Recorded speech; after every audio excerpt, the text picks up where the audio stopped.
እንኳን ወደ ሚስጥር ባሮቻችን በደህና መጣችሁ።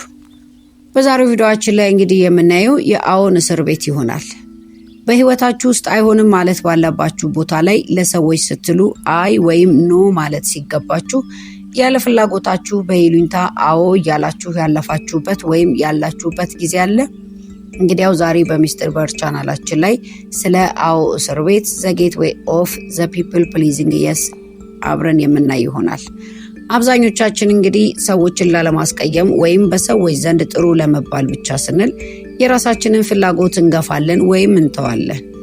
ነገር ግን በማይመለከተን ወይም በማንፈልገው ነገር ላይ ለሰዎች ስንል አዎ እያልን አንዳንዴ ራሳችንን የማንፈልገውና የማይገባን ነገር ላይ ልናገኘው እንችላለን።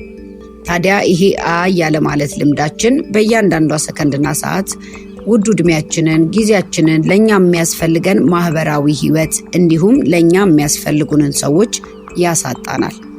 እርግጥ ነው ለሌሎች መኖር መልካም ሆኖ ሳለ እኛን የማይጠቅመን ለሰዎች ጉዳይ ላይ ታዲያ አዎ ስንል ራሳችንን ካገኘነው መልካምነት ሳይሆን ራስን መበደል ይሆንብናል። ያ ሰውም ታዲያ እኛ አዎ እያልን ሁሌ ስንከተለው በራሱ ሪሞት የሚያዘን ያህል ይሰማውና ለኛ ያለው ክብር ሊቀንስ ይችላል። ታዲያ እኛ አዎን መተው ያለብን ለምንድን ነው ወይስ መቼ ላይ ነው አዎን መተው ያለብን? በቀጣይና በሁለተኛ በራችን ላይ እንግዲህ የምናየው ወደ ሚስጥርና ጊዜ አጠቃቀም ዘ ጌትዌይ ኦፍ ሳይለንት ግሮዝ ይሆናል።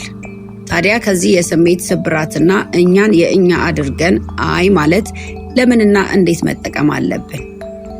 የጊዜ ብክነታችንን ለመቀነስ የእኛነት ስሜት ለራሳችን እንዲሰማን ለራሳችን መጀመሪያ ቤታችንን መስራት መቻል አለብን።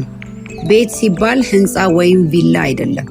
በመጀመሪያ የራሳችንን ማንነት ቤት በራሳችን ላይ ነው መስራት ያለብን። አንደኛ የማይጠቅም አይነት ግንኙነት፣ ጓደኝነት መቁረጥ፣ ፍጹም በዝምታና ሚስጥራዊ በሆነ ጥበብ መተው፣ ስለ ሰው ኑሮና እቅድ ውስጥ በማይመለከተን ቦታ ላይ ባለመግባት ለራሳችን አዳዲስ እቅዶችና የህይወት ዓላማችንን በራሳችን ውስጥ መፈለግ፣ ያለማንም ጣልቃ ገብነት ለራሳችን እቅዳችንን ማከናወን፣ ሰዎች ውጤታችንን እንጂ ድካማችንንና ደካማነታችንን እንዲያውቁ አለመፍቀድ፣ ህይወታችንን በሚስጥር አድርገን ቅድሚያ ለራሳችን ጊዜ መስጠት ስንጀምር እና መንገዳችን ሁሉ በሚስጥር ሲሆን አንደኛ ጊዜያችን ውድ ዕድሜያችን አይባክንም፣ አይምሯችን ለምን በሚል ጥያቄ አይባዝንም ማለት ነው። ታዲያ ራሳችንን በምንፈልገውና በሚያስፈልገን ነገር ላይ ስንጠምደው እኛ ከሰው አዎ የማለት እስር ቤት ወጥተን የራሳችንን አዎንታዊ እስር ቤት እንፈጥራለን። በዚህ ሰዓት ኖ ማለት ስንጀምር በሰዎች ዘንድ አዳማጭ ሳይሆን ሐሳብ ሰጪ እንሆናለን። ፈላጊ ሳይሆን ተፈላጊ እንሆናለን።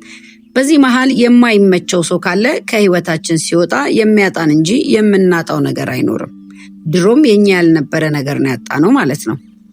በመጨረሻና በማጠቃለያችን ላይ እንግዲህ የራሳችንን ነገር አቅለን የሰው ዋጋ ከፍ ስናረግ ከኖርን እኛ እነሱን ተከታይ እነሱን አድናቂ እንጂ መቼም ተደናቂ ልንሆን አንችልም። ስለዚህ ሁሉም ሰው የራሱ አድናቂ መሆን መቻል አለበት። ሁሉም ሰው የራሱን የአዎ እስር ቤት ራሱ ላይ መገንባት መቻል አለበት።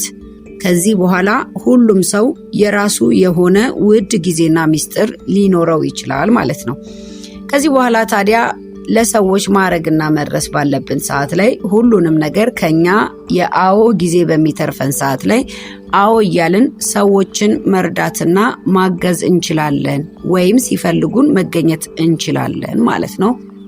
ቪዲዮውን ከወደዳችሁትና አስተማሪ ነው ብላችሁ ካመናችሁበት ላይክ እና ቤተሰብ መሆን እንዳይረሳ።